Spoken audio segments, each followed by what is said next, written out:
જે વીજપોલની વાતને લઈને ગુજરાતની અંદર છેલ્લા કેટલાય દિવસોથી અને આમ તો કહી શકાય કે કેટલાય મહિનાઓથી ઘમાસાણ ચાલી રહ્યું છે।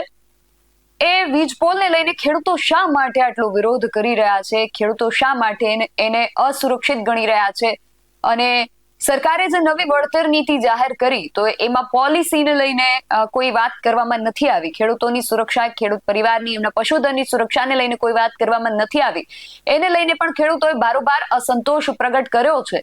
એનું કારણ શું છે એને દેખાડતા અને એને સમજાવતા દ્રશ્યો આજે મોરબીના લક્ષ્મીનગરથી સામે આવ્યા છે કે આ જે વીજ લાઈન છે એ ખેડૂતો માટે, એમના પરિવાર માટે, એમના બાળકો માટે, એમના પશુધન માટે કેટલી જોખમી સાબિત થઈ શકે એમ છે। મોરબીના લક્ષ્મીનગરથી શું સમાચાર સામે આવી રહ્યા છે વીજ થાંભલાને લઈને કે વીજ થાંભલા ખેડૂતો માટે કેટલા જોખમી બની રહ્યા છે તેને લઈને શું સમાચાર સામે આવી રહ્યા છે તેના વિશે વિગતે વાત કરીએ આ અહેવાલમાં। જય હિન્દ, BS9 TV ન્યૂઝ પર આપની સાથે હું છું નિધિ ગઢવી। ખેડૂતો જે વીજ પોલનો વિરોધ કરી રહ્યા છે એ શા માટેનો વિરોધ કરી રહ્યા છે, એના કારણો શું છે? સરકારે નવી વળતર નીતિ જાહેર કરી છતાં ખેડૂતો એનો સ્વીકાર નથી કરી રહ્યા અને શા માટે હજુ પણ વારંવાર આ વીજ પોલનો વિરોધ થઈ રહ્યો છે એનું કારણ આજે મોરબીના લક્ષ્મીનગરથી પણ સામે આવ્યું છે। અને જો કે આ લક્ષ્મીનગરથી અત્યારે જે સમાચાર સામે આવી રહ્યા છે એક માત્ર કારણ નથી, આ સિવાય પણ ઘણા બધા કારણો છે, પણ આ કારણ કેટલું જોખમી ને કેટલું ભયજનક આ વીજપોલ સાબિત થઈ શકે છે એ સ્પષ્ટપણે દર્શાવે છે।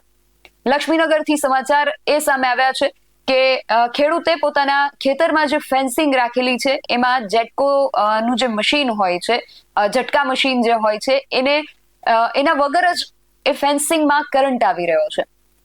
અને મોરબીના જેતપર ખાતે અત્યારે જે આંદોલન ચાલી રહ્યા છે એના જે યુવા ખેડૂત આગેવાન છે નેહુલ અમૃતિયા, એ પણ લક્ષ્મીનગર ખાતે પહોંચ્યા હતા। લક્ષ્મીનગરની અંદર બાલકૃષ્ણભાઈ વિરસોડિયા નામના એક ખેડૂત છે, એમના ખેતરમાંથી આ ઘટના સામે આવી છે। ત્યાંથી જે દ્રશ્યો સામે આવ્યા છે અને નેહુલ અમૃતિયા અને આ ખેતરના જે ખેડૂત છે બાલકૃષ્ણભાઈ, એમણે આ વિષયને લઈને શું કહ્યું છે સૌથી પહેલા તો એમને સાંભળીએ, પછી આગળ વાત કરીએ। જો મિત્રો, ગુજરાતના હું 56 લાખ ખેડૂતને કહેવા માંગુ છું, આ 220 kV ની લાઈન છે બરોબર। 220 kV માં આ સિચ્યુએશન છે, આ ઝાટકા દોરી બાંધેલી છે, આમાં કોઈ પણ પ્રકારના ઝાટકા મશીન બાંધ્યું નથી। તેમ છતાં તમે રીડિંગ જુઓ, આ 655 ACV આટલો વોલ્ટેજ આવે છે, તમે નીચે કરો ને તો નીચે લેમ્પડી થાય। એટલે આ સિચ્યુએશનમાં એક પણ ખેડૂતોને અહીંયા કામ કરવું હોય કે ખેત મજૂરને કામ કરવું હોય કે એના પશુધનને આટલી નુકસાનકારક છે, કોઈ આવતું જ નથી કામ કરવા માટે। એટલે આ નુકસાનકારક એટલે આ જીવનું જોખમ છે। અને આ તો 220 kV ની લાઈન છે, હજી 765 kV, 800 kV, 1200 kV ની લાઈન આવવાની, શું પરિસ્થિતિ થવાની છે તમે ગુજરાતના ખેડૂતો વિચારો। એટલે મારે ખાસ ગુજરાતના ખેડૂતને એ વિનંતી કરવા માંગુ છું, દરેક ખેડૂતો જાગી જાઓ અને ગુજરાતના તમામ ખેડૂતો સાથે એકત્રિત થશો, સંગઠિત થશો તો જ આ વીજ કંપની સામે તમે લડી શકશો। એટલે ગુજરાતના તમામ ખેડૂતો જાગો। અને આ ભવિષ્યનું એવું નથી કે આજે આ ભાઈ જે આવ્યા છે લક્ષ્મીનગર ગામ, બાલકૃષ્ણભાઈનું ખેતર છે બરોબર, આ એક ખેડૂતનો પ્રશ્ન નથી, આવી અઢળક લાઈનો આવે છે ગુજરાતમાં, તમામ જગ્યાએ ગુજરાતને કરોડિયાની ઝાડાની જેમ આખું કરી નાખવાના છે। એટલે તમામ જગ્યાએ આજે એ ભાઈનો વારો છે, કાલે બીજા ભાઈનો વારો આવશે। એટલે તમામ જગ્યાએ લાઈન આવવાની છે। એટલે ગુજરાતના તમામ ખેડૂતો એકત્રિત થઈ અને આ વીજ લાઈન વિરુદ્ધ જે કંપનીઓ છે એની વિરુદ્ધ લડવું પડશે, ત્યારે જ આપણે નિચોડ આવશે। કારણ એક છે, કારણ કે ગુજરાતમાં જે પાવર જરૂર છે બરોબર 22 ગીગાવોટ, એના કરતાં ઓલરેડી ઉત્પાદન વધારે છે। તો ગુજરાતના ખેડૂતોને જોખમ દઈને બીજા રાજ્યોને, બીજા દેશોને વીજળી સપ્લાય કરવી, તો ગુજરાતના ખેડૂતોને શું કામ જીવમાં જોખમમાં નાખો તમે?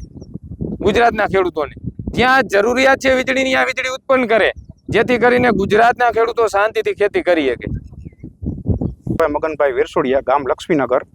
મારા ખેતરમાં જે ઝટકા તાર બાંધી, આપણે ઝટકા તાર બાંધ્યો છે, જરૂર પડે તો અમે ઝટકો ચાલુ કરી, પણ ઝટકાની જરૂર પડતી નથી। ઝટકા સિવાય મારે પાવર આવે એમના, જે એમના લેમ્પ કરીને આપણે નાની લેમ્પ, એમાં પણ પાવર આવે। તમે 2 શેડા અડાડો ને તો વગર પાવરે લેમ્પ થાય, ટેસ્ટર પણ બતાવે, અને મીટરથી ચેક કરો તો પણ પાવર આવે બરોબર। મારો સર્વે નંબર 28 પૈકી 2, એમાં ઉપર મોટી વીજ લાઈન નીકળી છે, એના નીચે આ તાર છે। અને કલેક્ટરશ્રીને વિનંતી કે મારે સ્થળ ઉપર તપાસ કરો, કેટલો કરંટ આવે છે તમે, અને આ બહુ જોખમી છે. મારા ખેડૂતો કામ કરવા પણ અહીંયા કણે જાતા નથી નજીક. આ જોખમ છે.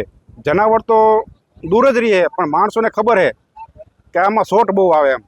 એ મુલાકાત કરે કલેક્ટર સાહેબને. જોઈ શકાય છે કે આજે વીજ લાઈન પસાર થઈ રહી છે, એના કારણે ફેન્સિંગમાં ઝટકા મશીન વગર જ કરંટ આવી રહ્યો છે અને એટલું બધું વોલ્ટેજ કરંટ જે છે એ આવી રહ્યો છે કે નાની એવી લાઇટ પણ એમાં ચાલુ થઈ શકે એટલો બધો કરંટ જે છે એ આવી રહ્યો છે. અને આ જે વીજ થાંભલો છે એ માત્ર 220 કેવીનો છે અને ગુજરાતની અંદર તો 765 કેવી સુધીના કે એનાથી પણ વધુ વીજ થાંભલા નાખવાની વાત થઈ રહી છે.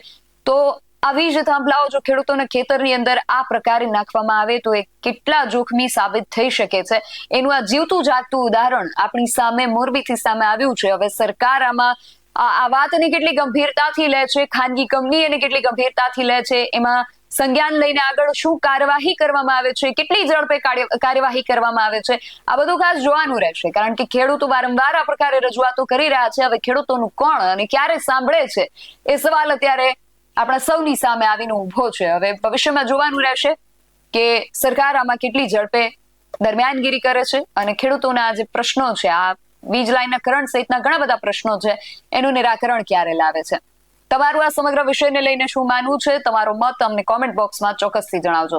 આવા જ વધુ અહેવાલો સાથે મળતા રહીશું. તમે મારી યુટ્યુબ ચેનલને સબસ્ક્રાઇબ કરવાનું અને અમને ફેસબુક અને ઇન્સ્ટાગ્રામ પર ફોલો કરવાનું ભૂલશો નહીં. બાકી અમને અપડેટ્સ માટે આપ જોતા રહો BS9 TV ન્યૂઝ. નમસ્કાર.